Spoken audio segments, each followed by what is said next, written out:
pull up my notes really quick. I'm first half, right? Yeah. Uh-huh. Okay, good. Um, so yeah, those of you know the drill by now. We like to do a little in-depth recap of the Critical Role episode before we dive into our discussion of it. We cut that out, host it separately on YouTube for your viewing convenience. So if you happen to be just on the recap and you'd like to hear our full thoughts, that will be linked down in the description below. But without further ado, episode 96 of Campaign 3, Shadows New and Old. So we pick up with the party in Zadash, basically still reeling from this whole situation surrounding Odahan's sword, where Orym and Laudna got into it over it.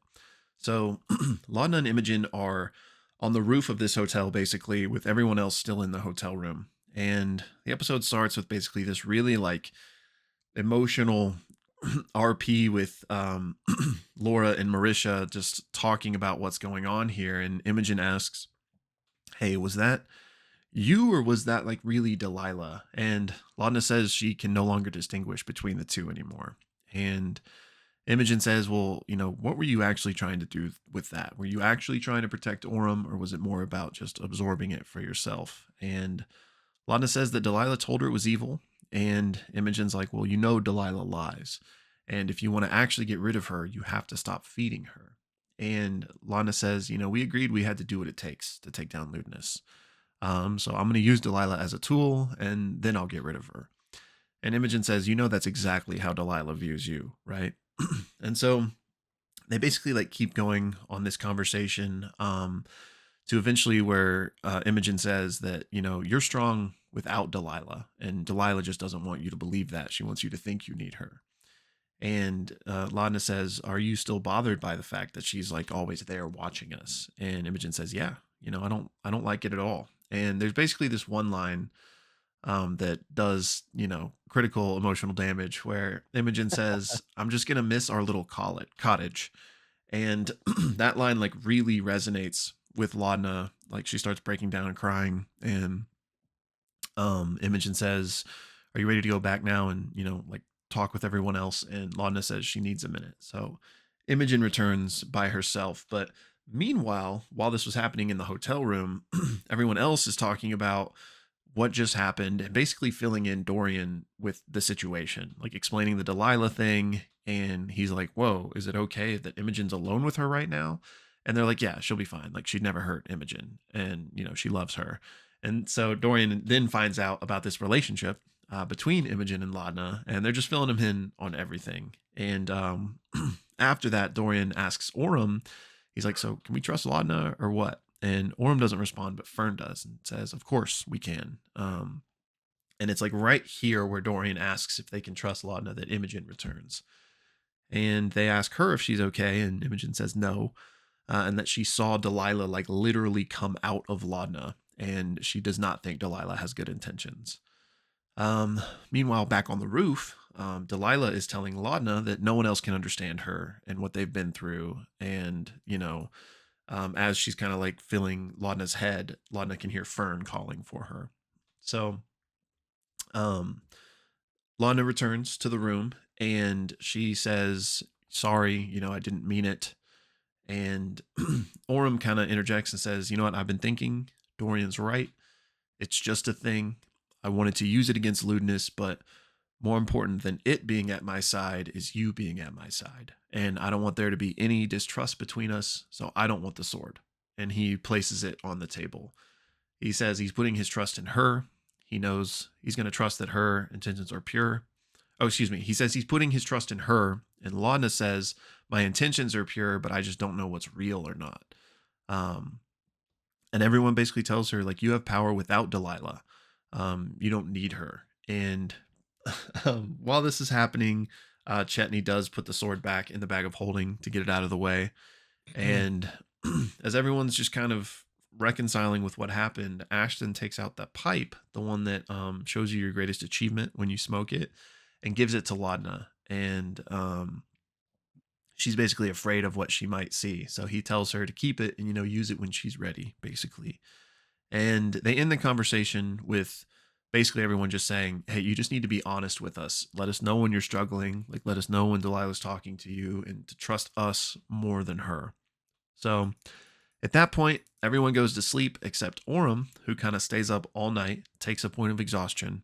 And in the morning, he and Chet run to the clothing store to get his armor dyed. They just run a few errands, and after they do that, they run into Essek, who just says, "Hey, let me know when you guys are ready to go. We're headed to like a frozen wasteland, by the way, so be prepared." So the rest of the party then wakes up, and they all go to collect their new outfits that they had commissioned. And basically, the next like section is just everyone describing their new outfits, and we get new art, which I'm not going to waste everybody's time by just explaining here. Go check out the art if you'd like to see them. Um, But after they do that, they basically say, "What else do we need to do before we go?" And they decide they want to use the harness to take advantage of its cooldown. So they ultimately decide to use it on one of Orem's old ring of protections, and he is the one that absorbs it. And so he gets a permanent 2 HP bonus and then a temporary advantage on attack rolls and saving throws. But that actually is going to cancel out because he has that point of exhaustion. So they then meet up with Essek, who tells them they're traveling to the ruins of Aor and how magic is wonky there. Like weird things can happen, so teleportation might be tricky, and this might take a few tries. So they join hands, start to teleport, and it's at this point that Matt has members of the cast roll a D100 in order to see what happens on this wild magic table, basically. So Robbie rolls a 14, the spell backfires, they don't go anywhere, and they all just take damage. Next attempt, Liam rolls a 45, and they are teleported to a cold place with mountains around. But Essek says, we're not in the right spot. This isn't right. So they try again. Taliesin rolls a 61. They once again teleport to another snowy landscape, and they can see a castle in the distance. And Essek says, "Okay, we're in Islecross, but not the right part in Islecross because I've never been here before." And they basically see these creatures moving in the direction of the castle, and they can tell that they're huge, like 20 feet tall, and they're humanoid and have like bones sticking out of them. So they find out that these are like zombie frost giants, and a few of them like notice the party and begin heading that way. And Essek's like, "We need to hide," and that's where we go to break on the first half.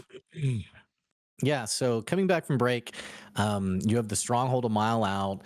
These undead giants that have noticed the party and are moving towards them, and there's basically panic. Matt describes like one of the giants just like lumbering at them.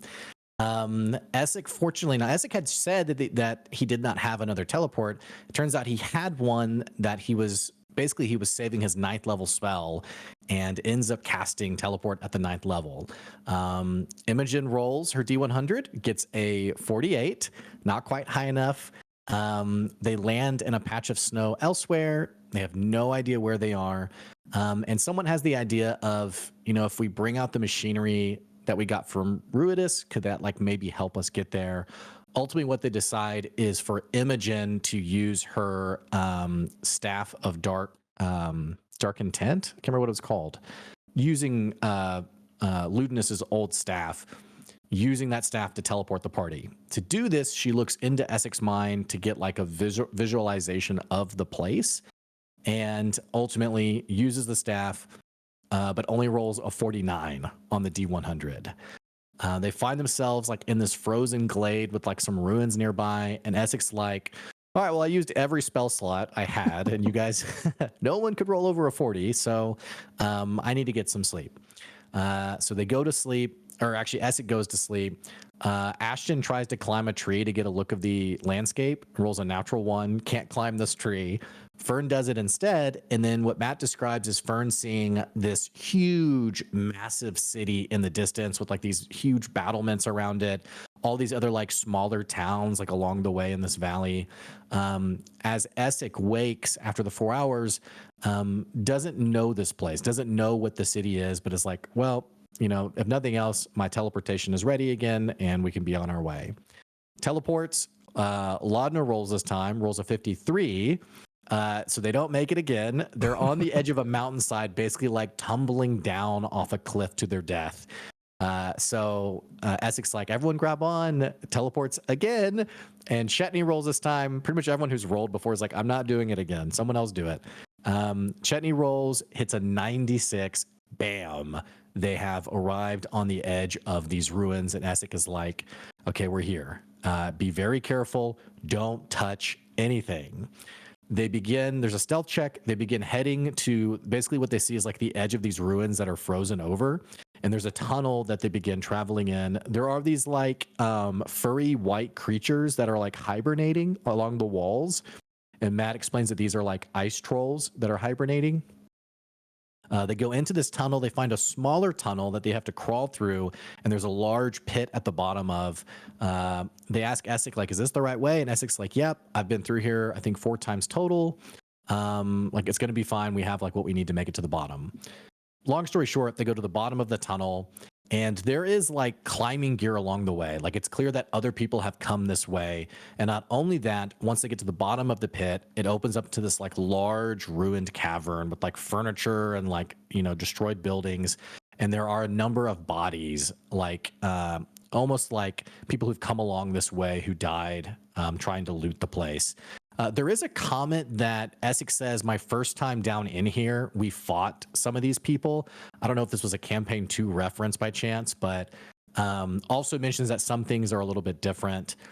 They continue down this cavern. They pass by an archway that has the inscription, "The Praesidus Ward, Convocation Grounds, Central Deliberations." So it's the name of this ward of the city that they're stepping into. And they basically step inside this massive chamber, like this huge expanding cavern that is the ruins of Aor. They see tons of buildings, towers. They also see a number of like these blue glimmering domes, which Chetney inspects one. And this glimmering dome, Essek describes, is basically like these pockets of time where it seems like people were frozen in time, like as the destruction of Aor was happening. And there's dozens of these. In fact, one of them has like this central figure with like their hands up. And Chetney does grim psychometry and basically sees it's basically like this amphitheater, like this coliseum with like tons of people trying to filter into this spot, like guards holding them back, and this central woman trying like to calm people as this white light crashes over and the dome is formed. And outside of this dome, there are hundreds of bodies that are just like circled around it. They continue heading further in. Essek mentions that magic's very weird here, that there were all sorts of like wartime experiments, all sorts of creatures that they could possibly come across. In fact, one such creature, Essek sees like this corpse that's like frozen against like a door sill and is like, that wasn't here before. And then Orym realizes that it's like moving like ever so slowly. It's very creepy, but it has an amulet around its neck. And so naturally, Laura Bailey, you know, wink, does telekinesis, pulls it off, and is going to pocket it before Essek is like, "I said don't." It's the one thing I said was to not touch anything. So they throw it aside, but then Laudna, interestingly enough, mage hand, grabs it, puts it in her bag, and they continue on. They eventually come across a destroyed tunnel. Essek like uses telekinesis to remove the stones from it. And they basically step into what Matt describes as kind of like the heart of the city, like this industrial heart where there are, again, these like huge battlements. You get the impression this was like a really important part of the city. And there's like this central spot in this area where like the metal and stone has been ripped apart, almost like a geyser like blasted through this ward. And Essek says this is the Genesis Ward. They travel further into the Genesis Ward.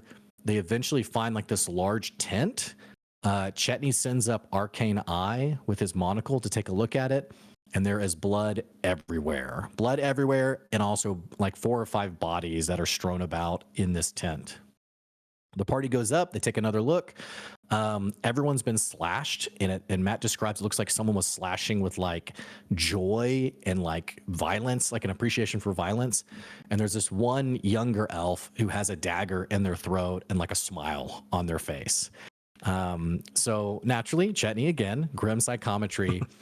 And Matt describes basically visions of people who were like working in this tent, these people who were basically of the Ruby Vanguard, and how this elf at some point went crazy and like brutally killed the other people who were part of this group before carving a symbol into their chest and then killing themselves. They tear open his shirt. They see, I guess it'd already be open. No one would have closed it. They look at his chest, and it is like a circle with a smaller circle and like symbols coming off. They don't know what it is. Laudna has Eyes of the Runekeeper, Still isn't sure what it is, but with an Arcana check, knows that it's something divine. And they don't know if this was like something by the gods that caused this or something else. But they get interrupted because they hear like a grinding sound in the distance. Everybody like scrambles to hide, and everyone has to roll a stealth check.